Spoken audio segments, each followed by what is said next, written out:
Pendengar dan netizen PRFM, saat ini saya berada di Senpam milik dari pemerintah Kota Bandung, yaitu Dinas Ketahanan Pangan dan Pertanian Kota Bandung. Jadi di Senpam ini ada berbagai budidaya tanaman dan juga hewan-hewan ternak ya yang ada di sini. Dan khusus kali ini karena sudah menjadi fokus juga mengenai isu ketahanan pangan dan juga energi baru. Nah, ada satu jenis tanaman yang ditanam juga di Senpam itu, yaitu tanaman sorghum. Kita akan cari tahu bagaimana sorghum menjadi solusi ketahanan pangan dan juga jawaban untuk pencarian energi baru terbarukan yang bersih tentu saja. Tetap ikuti liputannya bersama saya Iqbal Pratama.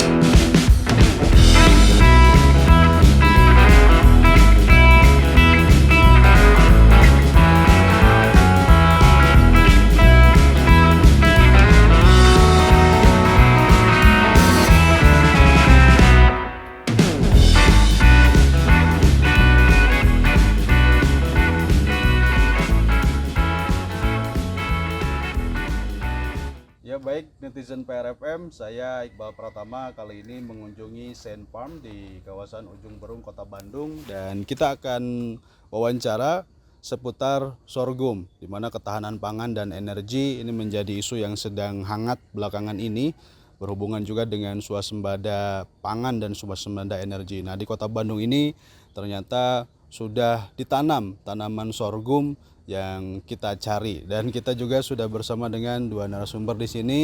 Yang pertama ada Prof Wisnu selaku Ketua Sorghum Center dan juga Pak Ipi sebagai sekretaris. Nah, kita tanya-tanya dulu Prof, latar belakangnya apa waktu itu terinisiasi atau juga bisa ditanam sorghum di Senpam ini, Prof? Ya, baik. Awalnya kami kan ada kerjasama nih, antara Pasar Sarjana Universitas Pasundan dengan Dinas Ketahanan Pangan Kota Bandung dalam hal pengembangan agrowisata Senpam ini. Nah, itu sudah berjalan sejak tahun 2021 ya. Jalan terus. Nah, kemudian kebetulan saya lagi penelitian saat itu dari tahun 2017 saya penelitian tentang sorghum. Ya, sampai akhirnya sekarang ini, jadi penelitian ini tidak hanya di atas meja, tapi saya ingin langsung implementasi di masyarakat. Artinya sudah dalam bentuk implementasi ke penerapan teknologi. Nah, karena karakteristik sorghum ini sangat multiguna ya, dan luar biasa lah. Nah, saya ingin mencoba waktu itu dengan Pak Kadis, diceritakan kebetulan di Dinas Ketahanan Pangan ini di Senpam ini ada lahan yang tidak produktif, kurang lebih sekitar 1,5 hektar. Nah, saya coba ditanami di sana karena kami juga mendapatkan dana hibah dari CSR Bank BRI. Nah, kita coba tanam, alhamdulillah dari lahan yang tidak produktif itu, yang sudah ditinggalkan oleh para petani, kami coba manfaatkan dengan menanam sorghum. Nah, dan alhamdulillah juga dalam waktu 3 bulan kita bisa panen ya, sudah panen dari 1,5 hektar ini. Nah, dari 1 hektar ini kita mendapatkan sekitar 6 ton gabah basah dan sekitar 3 ton itu gabah kering. Nah, yang gabah kering kita produksi menjadi beras dan tepung. Nanti bisa dilihat ya hasilnya. Nah, ternyata seiring dengan perubahan waktu dan sebagainya, kami juga mencoba menerapkan beberapa teknologi yang kami teliti di kampus dan kita sudah terapkan. Di sini ada kita selain membuat beras, tepung, kemudian kita ada produksi gula. Nah, ini baru ke pangan. Seiring tadi ada dengan energi, kami juga tertantang untuk melakukan riset, ya walaupun sudah banyak melakukan, tapi kita coba di sini kita praktekkan dan alhamdulillah kita sudah membuat bioetanol ya sebagai sumber energi kita, dan juga kita membuat briket atau arang dari bagas sorghum itu sendiri.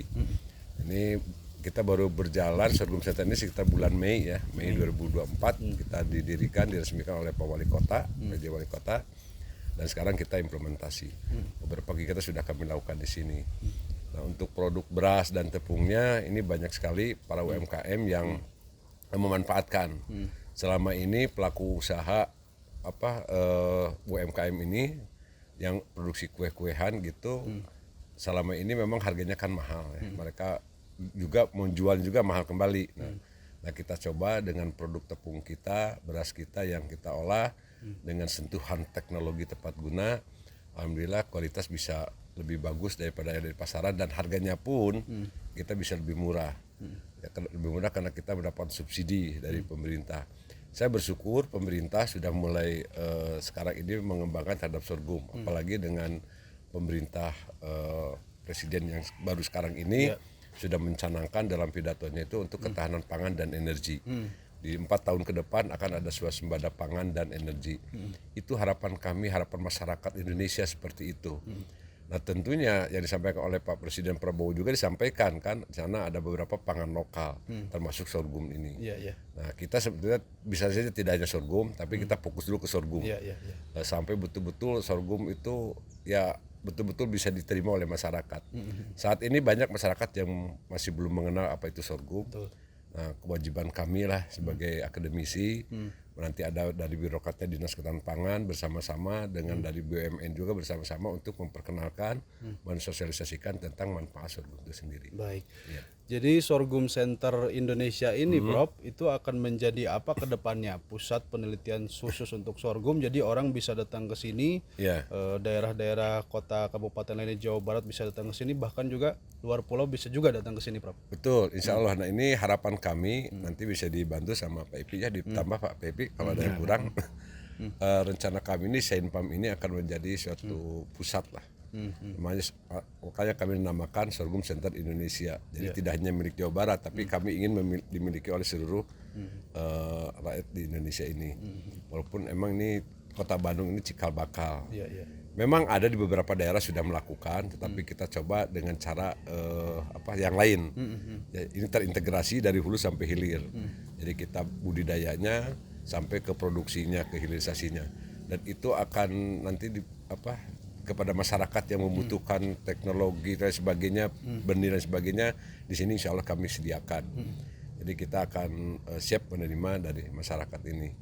Dan memang harapan kami Kota Bandung ini walaupun lahannya sangat-sangat terbatas kan, tapi dengan kebijakan pemerintah Kota Bandung melalui Dinas Ketahanan Pangan ini sudah alhamdulillah menyediakan lahan. Ini yang uniknya itu lahannya yang sudah tidak dimanfaatkan oleh para petani ya. Nah, kita coba olah dengan teknologi yang kita miliki gitu. Harapan kami seperti itu, tidak hanya Kota Bandung, tidak hanya Provinsi Jawa Barat, mudah-mudahan seluruh provinsi di Indonesia ini bisa melihat ke Sainpam Kota Bisa Bandung. belajar di sini ya, Prof ya. Tapi Tambahan mungkin, Pak? Iya, jadi kebetulan ya kami para akademisi, jadi Prof Wisnu dari teknologi pangan, saya dari teknik industri. Jadi dalam segi pangannya, kualitas, nutrisi dan lain sebagainya, cara proses pangannya itu giliran Pak Wisnu. Dari saya teknologi industri itu mengintegrasikan. Jadi kita mencoba memberikan contoh tentang pembuatan factory plan ya, atau mini plan ya. Jadi pabrik yang kecil ya. Jadi kita itu akan diterapkan, mudah-mudahan bisa diterapkan di lahan-lahan tertentu ya. Artinya kita tidak usah membuat suatu pabrik yang besar. Jadi kita dari hulu ke hilir ada di sana. Jadi misalnya besaran 10 hektar kita bikin mini plan-nya, di mana rantai pasoknya itu terjamin ya di sana. Di samping itu juga kita mencoba pada tanggal 18 ya kemarin kita mengundang hampir semua beberapa BUMN ya, ada Dirjen datang dari ID Food, kementerian ya, dari beberapa rekanan kami yang memang tertarik ke Sorghum Center. Mereka siap untuk bekerja sama sampai kita membuat suatu fakta integritas ya. Kita menandatangani bahwa kita akan mendukung ya ketahanan pangan dan energi sesuai dengan program dari Bapak Presiden. Ya, mudah-mudahan apa yang kami lakukan ini menjadi contoh, dan juga kami langsung bukan hanya teori ya, walaupun kita para akademisi, tapi kita langsung terjun ke lapangan, terjun ke kebun ya, gimana cara nanamnya, gimana cara panennya. Kita itu ini sekali tanam kita udah hampir 3 kali panen dalam 1 tahun, mau tahu 1 tahun ini ya. Jadi memang sorghum center itu mudah-mudahan jadi solusi ya, terutama untuk mengisi lahan-lahan yang marginal ya, yang tidak yang terbengkalai, karena ini tanaman ini sangat tangguh ya terhadap kekeringan. Jadi ini sangat salah satu ya solusi. Mudah-mudahan ke depan kita tetap meneliti, mudah-mudahan kita menemukan lagi teknologi-teknologi yang lebih bagus, terutama untuk kualitas dari teknologi pangan, mungkin dari Prof. Wisnu untuk kualitas sorghum yang memang bisa diterima ke pasar. Juga gulanya ini sangat bagus karena gulanya itu GI-nya, glycemic index-nya itu sangat rendah ya, paling rendah di antara tanaman yang lain dari jagung dan lain sebagainya. Itu salah satu solusi gula sehat mungkin ke depannya. Dan itu juga tepungnya itu gluten free ya. Jadi para autis yang biasanya alergi terhadap gluten, terhadap terigu, nah ini bisa menggunakan. Jadi solusi ini menjadi healthy food ya, menjadi makanan sehat. Itu mudah-mudahan bisa diterima oleh masyarakat ya. Jadi kita sudah mencoba dari mulai bagaimana karakter itu tanamannya ya, media tanamnya, sampai dengan kita pembuatan cookies, gula dan lain sebagainya. Jadi kita ini dalam satu rantai pasok yang kita bentuk ya. Jadi para UMKM-nya juga itu alhamdulillah berkreasi terus ya. Jadi berbagai macam sampai dengan pembuatan permen ya, itu. Dan kita juga akan membuat mungkin sirup ya, sirup dari sorghum ya. Jadi kita anak-anak kita bisa mengkonsumsi minuman yang sehat lah. Baik. Nah, sekarang kita juga lihat ya di belakang sini ini ada tanamannya Pak ya. Oke, baik. Nah, boleh dijelaskan ini Pak. Ya. Dari mulai ini apanya, bijinya, daunnya. Ya. Coba Pak dari yang ini Pak. Baik. Ini sudah berusia 3 bulan, sudah siap panen. Ini ratun pertama atau tunas pertama. Karena yang sudah panen di awal, ya, ternyata ini tumbuh lagi. Ini harusnya ini sudah dipanen. Nah, ini dari ini bijinya, bisa kita lihat biji ini yang tadi disampaikan oleh Pak Ipi bisa untuk beras dan untuk tepung juga. Kemudian kalau kita panen, kita potong segini. Ya, kita ambil dahan dan daunnya. Nah, daun kita olah untuk menjadi pakan ternak. Pakan ternak Ya, ini daun ini Pak ya. Ya, daun ini. Nutrisinya bagus. Nutrisinya bagus untuk ternak, pakan. Batangnya kita press. Nanti ada teknologi pengepresan. Diambil niranya. Nah, niranya inilah sumber gula, baik gula cair maupun gula kristalnya, juga sumber bioetanol. Nah, ini luar biasa.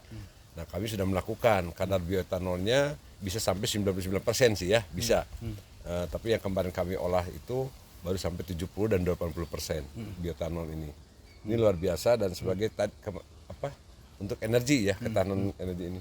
Jadi menurut informasi juga, tapi kami belum melakukan riset tentang akarnya. Katanya akarnya juga bisa bermanfaat untuk stamina. Tapi itu baru beberapa literatur. Saya tidak berani menyampaikan secara lebih jauh karena kami belum melakukan riset ya. Tapi yang jelas dari biji sampai batang ini kita manfaatkan. Bagasnya nanti ada bagas di sana itu kita keringkan, hasil presan kita olah tadi jadi briket. Oh iya. Mungkin nanti ada wood chipper ya, wood chip. PT salah satu BUMN yaitu PLN di Indonesia ini membutuhkan wood chip sama briket itu. Nah, kami akan coba memanfaatkan dan menghitung juga berapa kalori yang ada di dalam wood chip dan briket itu. Kalau tidak salah kami kemarin sekitar 5.000 kalori ya, kalau untuk wood chipnya sekitar 4.000. Ini sudah memenuhi syarat dari yang dibutuhkan oleh stakeholder. Ini murni ya, jadi betul-betul batang kan itu sampah. Iya. Kalau dibuang juga kan akan mengganggu. Nah, kita olah menjadi wood chip dan briket untuk bagasnya.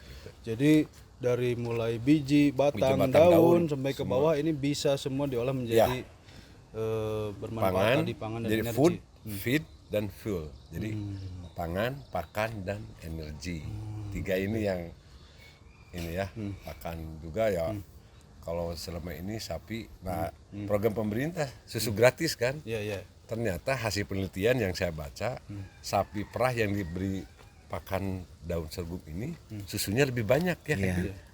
ternyata beda sekitar 2 literan lah dalam satu hari. Kalau yang biasa itu 15 sampai 17, ini bisa sampai 20 sampai 20 liter per sekali perah. Nah ini sudah dibuktikan di KBB. Termasuk pedagingnya juga sapi, kan sapi mah seneng ngejem gitu ya. Yang manis-manis itu kesukaannya gitu. Baik. Nah ini kalau yang dibawa Pak Ipi apa ini Pak? Ini namanya malai ya. Jadi itu Sama ya? ya sama. Jadi ini kan yang kita panen. Jadi ininya dipanen ya malainya, terus batangnya kita peras dan ini disosok kayak beras ya. Dirontok dulu, kemudian disosok kayak beras. Kayak kalau beras itu diheler ya. Jadi kulitnya itu terkelupas, kemudian itu bisa langsung ditanak di rice cooker untuk jadi nasi ya. Jadi ini jadi beras sorghum atau bulir sorghum. Dan ini kalau diproses di tepung itu jadi tepung sorghum yang seratnya tinggi ya, terus tidak mengandung gluten. Jadi ya seperti ini tampilan. Iya. Kelebihan kami itu Pak, mesin-mesin pengolahannya kami yang rancang sendiri, buat sendiri. Dari mulai perontokan, penyosohan, penepungan, sampai ke fermentasi dan destilasi alkohol. Itu kami murni yang kami buat, gitu, rancang. Iya. Jadi tadi seperti yang disampaikan juga Pak ya, kalau ada lahan yang kurang produktif, itu nanti bisa disiapkan juga dari mulai penanamannya sampai proses olahannya itu tadi, ya, industrinya itu tadi Ya. Pak. Iya betul. Oke. Kita sudah menyiapkan ya. Iya kita menyiapkan. Jadi kita memang dia disarankan tidak membuat suatu pabrik yang besar ya gitu. Jadi langsung itu dirasakan oleh masyarakat di sana ya. Jadi masyarakat di sana juga misalnya kita karena kita membuat rantai pasok di sana ya. Jadi masyarakat juga kita bina bagaimana cara membuat kue sorghum, roti sorghum ya. Dan minuman dari sorghum dan langsung dijual di daerah sana, bisa langsung dijual produk hilirnya ya. Jadi itu pemberdayaan masyarakat setempat. Sampai hilirisasinya Ya, Pak ya. karena ini juga tidak butuh pemeliharaan khusus ya. Jadi awal aja. Jadi kita hanya terairi selama 2 mingguan ya atau 12 hari itu terairi, itu setelah itu kering juga, itu terus tumbuh dan kita terus bisa panen. Itu ya keunggulan dari sorghum. Baik, nah ini nih kalau kita bandingkan kan makanan pokok di Indonesia yang sudah sangat populer itu kan beras nasi ya. Betul. Nah kalau kita bandingkan ini Pak dengan beras dan sorghum, ini kira-kira keunggulan apa saja yang ada di sorghum Pak? Ini kan artinya kita bukan membandingkan mana yang baik mana yang buruk sebenarnya, tapi ketika ada kita tidak impor beras lagi, sorghum bisa jadi solusi. Nah, apa yang menjadi keunggulan sorghum, bisa dijelasin lagi Pak? Baik, jelas ini antara sorghum dengan biji-bijian yang lain dengan beras, terutama dengan beras ya. Kelebihan sorghum itu kandungan zat besinya. Itu sangat jauh, bisa dengan, kalau beras itu di bawah 1 ppm, kalau sorghum 4,8, artinya tinggi daripada biji-biji yang lain. Nah, untuk kandungan zat besi ini bisa digunakan untuk yang orang kekurangan zat besi. Mengkonsumsi sorghum insya Allah bisa teratasi. Tadi kata Pak Ipi yang itu non gluten. Itu kelebihan dari gandum. Kita kelebihannya tidak ada glutennya, free. Yang aman untuk yang autis dan diet ya. Kemudian proteinnya juga tinggi. Kalau karbohidrat masih hampir sama lah, walaupun lebih tinggi sorghum tapi bedanya sedikit. Antara beras dengan sorghum, tapi lebih tinggi sorghum sedikit. Lebih rendah gula karbohidratnya, beras lebih tinggi, tapi proteinnya tinggi, lebih tinggi. Nah ini yang kelebihannya. Makanya untuk stunting, untuk makanan yang bergizi nanti sangat cocok sorghum. Ada sedikit kelemahan itu kandungan tanin. Di dalam kulit sorghum ini ada zat taninnya yang sepet gitu ya. Nah itu yang menyebabkan kalau orang mengkonsumsi itu kurang enak. Nah kita ciptakan mesinnya itu dengan alat penyosoh yang kita miliki. Kita kupas kulitnya karena kulitnya tipis kan. Salah ukuran mendesain, hancur dan sebagainya. Nah, kita alhamdulillah beras sorghum di sini sudah tidak mengandung kulitnya. Dan itu rasa sepet sudah tidak ada. Ya sudah tidak ada. Cuma biasanya kalau orang sudah biasa makan beras, asa aneh, padahal rasanya sama. Kayak gitu ya. Apa ya? Karena bentuknya ya, dan bentuk dan rasa itu ini padahal mah netral lah. Nah, kemarin kita bikin nasi bakar sorghum ya. Buatannya apa, Pak Ipi ini, orang menyukai. Di dalamnya kan emang ada dagingnya dan sebagainya, tapi beras itu adalah dari beras sorghum. Itu Baik. kelebihannya. Baik. Nah, sekali lagi nih Pak, kalau kita kaitkan dengan ketahanan pangan dan ketahanan energi atau swasembada pangan dan swasembada energi, sorghum ini bisa menjadi jawaban atau solusi berarti Pak ya? Ya, insya Allah kita sebagai akademisi dan juga petani dan masyarakat di Indonesia, tentunya ini harapan kami bisa menjadi solusi itu untuk ketahanan pangan dan energi. Ujung ke sana adalah swasembada pangan dan energi. Tentunya ini tidak lepas dari peran pemerintah ya. Kalau pemerintah tidak turun tangan, mustahil lah ini akan terjadi ya. Secara syariat itu seperti itu. Artinya sekarang alhamdulillah program pemerintah yang baru ini sudah mencanangkan itu akan memanfaatkan pangan-pangan lokal yang ada di Indonesia. Di antaranya adalah sorghum. Banyak pangan lokal yang lain kayak singkong, kedelai dan sebagainya. Nah ini kita akan support, dukung penuh program pemerintah. Kita akan berkolaborasi seperti yang sudah dilakukan oleh pemerintah Kota Bandung, juga dengan pemerintah provinsi Pak. Provinsi Jawa Barat. Nah Provinsi Jawa Barat tahun depan sudah memulai mengembangkan sorghum, mengenai luasannya kalau tidak salah di atas 1.000 lah ya. Karena itu sudah ada persetujuan juga dari pusat. Karena programnya sejalan dengan program pusat. Nah pemerintah provinsi itu melalui sekarang ini melalui Dinas Tanaman Pangan dan Hortikultura Kota Bandung. Nah mereka dinas inilah yang nanti akan memberikan hibah juga kepada kami untuk sama-sama mengembangkan sorghum. Saya sangat bersyukur pemerintah Provinsi Jawa Barat maupun Kota Bandung dan mungkin pemerintah Kabupaten Kota se-Jawa Barat akan mendukung program ketahanan pangan dan energi ini. Baik. Tambahan mungkin Pak? Ya, jadi ini juga mungkin sebagai salah satu solusi di mana ada lahan mungkin yang tidak bisa ditanaman padi ya, padi atau lahan-lahan tak ada hujan yang kurang produktif, mungkin cuman 1 kali 1 tahun panen. Nah, ini adalah salah satu solusi mungkin bisa ditanamin sorghum karena sorghum itu tidak terlalu memerlukan air ke depannya ya, cuman di awal tanam aja, masa pertumbuhannya aja. Jadi itu keunggulan sorghum. Menurut literatur juga misalnya ini bisa tumbuh di lahan berpasir ya, tanah berpasir juga masih tumbuh.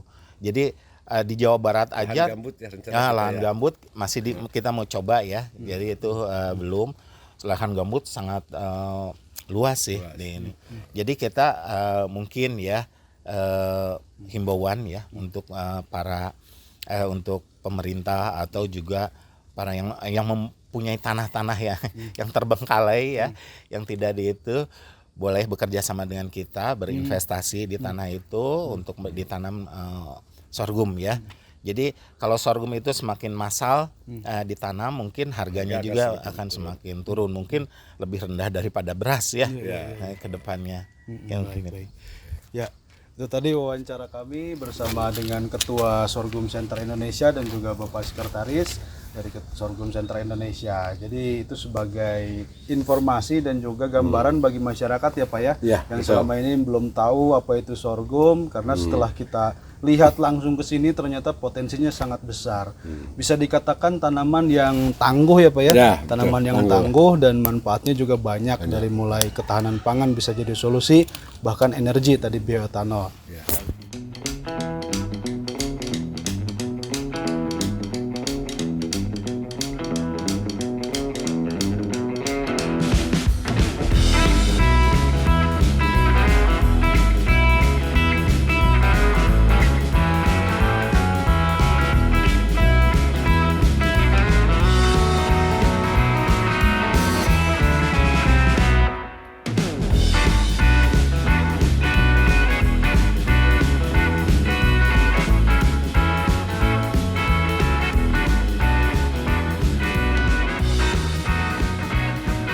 Tadi setelah kita lihat langsung bagaimana tanaman sorghum itu, netizen, kita akan coba lihat ini hasil olahan-olahan daripada sorghum ya. Nah ini kita masih bersama dengan Prof Wisnu. Nah Prof, kita jelaskan ya Prof ya, apa saja nih Prof, mulai dari sebelah sini mungkin. Ini kan bioetanol. Nah, boleh dijelaskan Prof? Baik, ini bioetanol kita olah fermentasi dari nira sorghum. Rendaman nira sorghum dari batang itu sekitar 30-40%. Kita olah menjadi bioetanol. kadarnya itu bisa 70 dan 80, bahkan bisa lebih murni lagi sebetulnya dengan teknologi yang kita miliki. Ini hasil produk kita. Nah, selain nira dibikin bioetanol, kita bikin juga gula cair sama gula serbuknya ini. Nah, ini kenapa warnanya berbeda? Karena menggunakan metode mesin yang berbeda. Ini vakum, ini tidak vakum, tapi rasanya hampir sama. Nanti tergantung selera masyarakat mana yang mau gitu ya. Ini kita bikin dua, mesinnya ada, ini gula cairnya, kemudian ini beras sorghum, yang tadi udah disampaikan, yang belakang itu ini adalah gabah keringnya, atau boleh katakan ini juga sebagai benih. Bisa ditanam lagi. Bisa tanam lagi ya? nih, betul bisa tanam lagi. Kita sudah uji, ini udah hampir 100% tumbuh ya dari bijinya itu. Nah, dari proses pembuatan beras kan ada menir. Menir itu kita bikin tepung. Nah, ini tepungnya ada dua macam, Pak. Ini ada yang halus, ini ada yang kasar. Ini di atas 100 mes, ini sekitar 80 mes. Nah, ini juga bisa pakai produk makanan juga. Tapi ini biasanya untuk flex ya. Untuk makanan flex dan tambah susu ini lebih bagus juga ini bisa. Tapi kalau untuk cookies kayak gitu kurang bagus ya. Yang bagusnya adalah dengan tepung yang halus gitu. Ini dengan teknologi yang kita miliki, teknologinya tepat guna, tapi kita bisa menghasilkan tepung yang lebih halus. Ini briket, ini itu dari bagas. Jadi hasil perasan nira, si ampasnya itu diolah. Nah, ini jadi briket, jadi ampasnya itu. Disebutnya bagas tadi Pak ya? Bagas. Jadi batangnya itu diolah nira, jadi nira, dan setelah kering ini. Nah, itu betul. Baik. Nah, ini menarik nih, yang bioetanol dulu nih, Prof ya. Ya. Ini berarti kalau kita bisa sebut bensin yang sekarang itu bisa pakai bioetanol ini ya? Ya. Langsung pakai bisa Langsung kendaraan bisa. ya. Tapi kan kebijakan pemerintah belum ini ya. Iya. Tapi sudah mulai nih 10% dulu bertambah. Dan sekarang Pertamina juga ada rencana menanam sorghum di NTB. Baru 700.000 hektar. Iya. Di NTB. Dan rangka untuk ini. Untuk pemenuhan meneliti bioetanol. ini ya, bioetanol ini ya. Baik. Dan dari pihak BUMN belum terpikirkan limbahnya kemana. Nah, kita solusinya ada. Jadi si ampasnya itu kita Ini ya olah. tadi ya. Nah, itu Jadi betul. ini. Jadi itu briket. Baik. Ya. Ini yang diminati oleh PLN sudah. Oh ini, kalau Ya. ini PLN sudah komunikasi apa? Udah ada komunikasi. Sudah beberapa kali datang ke sini untuk sekarang baru 10% dulu ya. Iya. Jadi kebutuhan briket batubara itu kan 6 juta ton per tahun. Nah, rencana pemerintah itu dari BNT sekitar 10% dulu bertahap gitu. Sampai akhirnya ya seperti itu. Baik. Ini paket liwet sorghum sudah ada bumbunya. Sudah ada bumbunya. Jadi kalau kita bisa lihat di sini karkol atau juga yang dari bagas tadi Pak, Ya, betul. dan juga bioetanol ini sebagai energi baru terbarukan. Ya, betul. Energi baru yang dihasilkan dari sorghum. Kemudian yang sebelah sini ini menjawab kebutuhan pangan masyarakat dari mulai beras diolah menjadi liwet Hebat ya. Bahkan nasi bakar bisa Nasi kita bakar olah. bisa. Kemudian Bubur gula juga. gula yang bisa jadi disebut gula sehat ya Pak. Iya, gula sehat karena IG-nya tadi rendah kan. Rendah. Di bawah 40 itu. Terus ini yang suka kopi bisa jadi gula cair, cair. pengolahan kopi, dan sampai ke tepungnya. Iya. Tepung-tepung Pak. Saya lagi biogas. Itu biogas tuh ada. Nah, Pak. Ini sudah mau habis nih belum diisi lagi.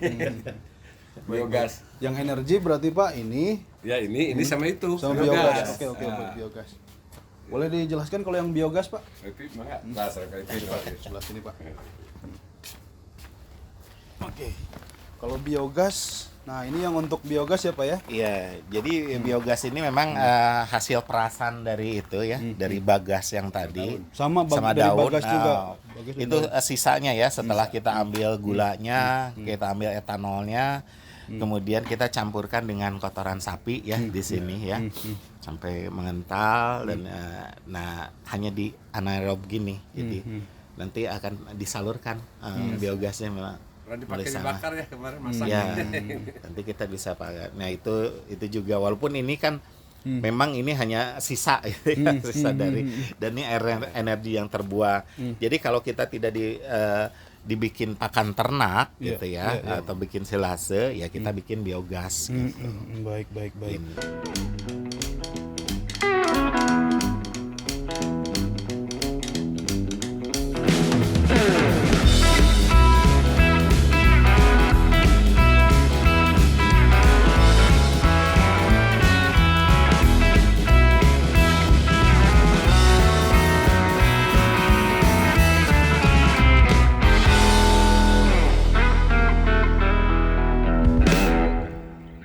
Baik, sekarang kita sudah berada di ladang sorghum ini ya. Yang tadi kita masih di kawasan Kota Bandung, dan ternyata di sini ada ladang sorghum. Nah, saya ingin mewawancarai petani yang mengurus ladang ini, ladang sorghum ini. Assalamualaikum, kita sudah bersama dengan Pak Ramdan ya. Ya, Waalaikumsalam. Ya, Pak Ramdan atau Odon lah. Pak Ramdan atau Pak Odon, baik. Baik Pak, ini kita kan ada di lahan ini ya Pak ya. Nah ini kan ditanam sorghumnya itu kan di 2024 ini ya Pak ya. Iya. Nah dulunya ini lahan apa ini Pak?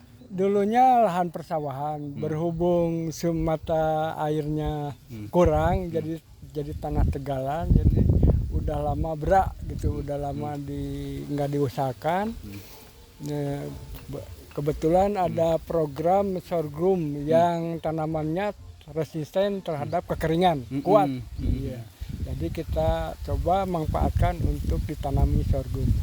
Alhamdulillah udah 2 kali panen sekarang ya, Dari bulan Maret itu. Baik. Jadi ini nanti panen lagi kira-kira kapan ini Pak?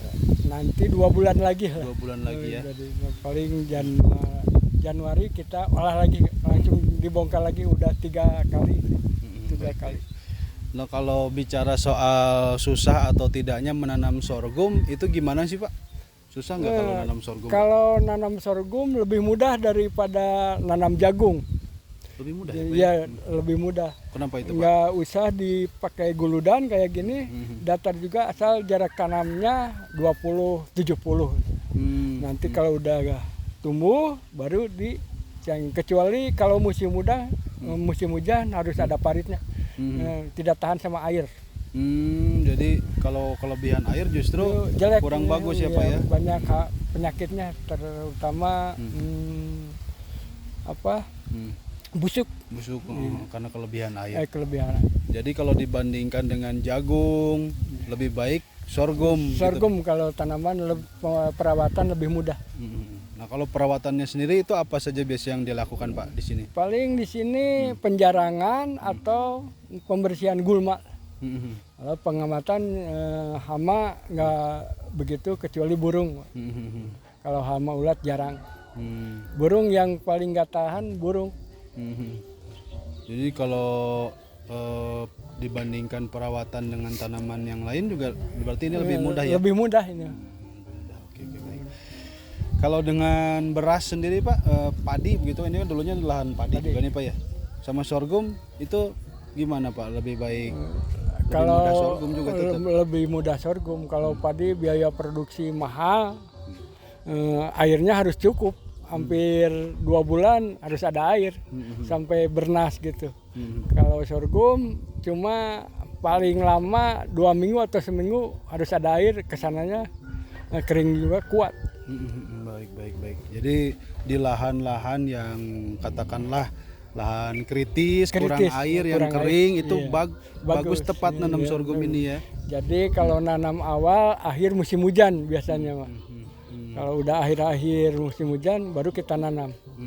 Jadi awal musim hujan masih ada hujan. Kalau lahan yang baru pengolahan. Nanti kalau nanamnya akhir musim hujan. Baik.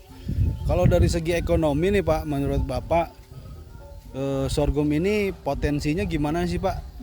Kalau lihat pasaran, potensi sorghum kalau udah kan di sini baru pertama, jadi petaninya belum pada kenal lah. Lumayan ini dari pengolahan aja bisa ngirit Pak. Tanpa bajak, tanpa apa gitu, paling rotari lah, diratain. Jadi tinggal dipotong aja gitu Pak. Ratain, jadi kalau udah nanam bisa, kalau pemberian bagus bisa sampai 4 kali. Oke. Jadi lebih murah lah. Lebih murah. Iya. Oke, proses sampai dari awal sampai akhir itu lebih murah ya. Lebih murah. Jadi kalau petani nih yang sekarang masih nanam tanaman misalkan hanya terpaku kepada padi. Nah itu menurut Bapak boleh nggak nyoba sorghum ini? Kalau udah banyak potensi ini lebih besar Pak. Cuma yang dikuasai lahan-lahan Pemda itu banyak yang tanah kering, banyak tegalan. Jadi sumber airnya jauh atau di bawah gitu. Ini juga di bawah. Kalau narik mahal. Biasanya baik. gitu. Jadi lebih murah ya Pak ya. Lebih murah, biaya produksinya lebih murah. Harapan mungkin ya Pak, terakhir nih Pak, harapan karena Bapak kan sudah memulai menanam terus mengalami sampai ke panennya juga. Harapan ke depannya apa nih Pak untuk pemerintah dulu mungkin apa? Ya, kalau untuk pemerintah didorong gitu para petaninya supaya PPL-nya ada penyuluhan ke petani, lahan-lahan yang kosong ditanami gitu. Kalau di sini banyak yang lahan-lahan kosong kayak itu. Wah, sana banyak ini lahan Pemda semua Sayang ke ya, bawah. Pak, ya? Sayang gitu. Tapi sosialisasinya belum menyeluruh lah. Kalau untuk masyarakat Pak, kan masyarakat biasanya banyak yang belum kenal juga sorghum nih Pak. Nah dengan adanya tanaman sorghum ini di Bandung, harapannya apa Pak ke masyarakat? Masyarakat harus coba gitu ya. coba. Pasarannya lumayan, per kilo sekarang udah sampai 10.000 katanya yang biji. Apalagi kalau untuk dibuat tepung atau beras lebih mahal lagi mungkin tepung. Mudah-mudahan di Kota Bandung mumpung ada center sorghum lah, ada mesinnya. Jadi kalau jual bisa langsung ke center sorghum. Baik. Baik kalau begitu Pak Ramdan, hatur nuhun Pak atas kesempatan wawancaranya Pak. Kita boleh keliling-keliling juga sini ya Pak ya, lihat-lihat Pak.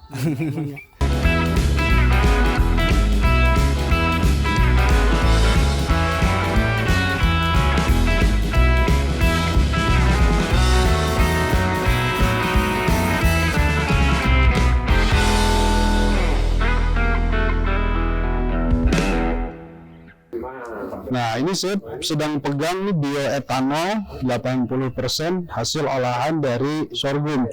Jadi batangnya tadi nira kemudian diolah menjadi bioetanol.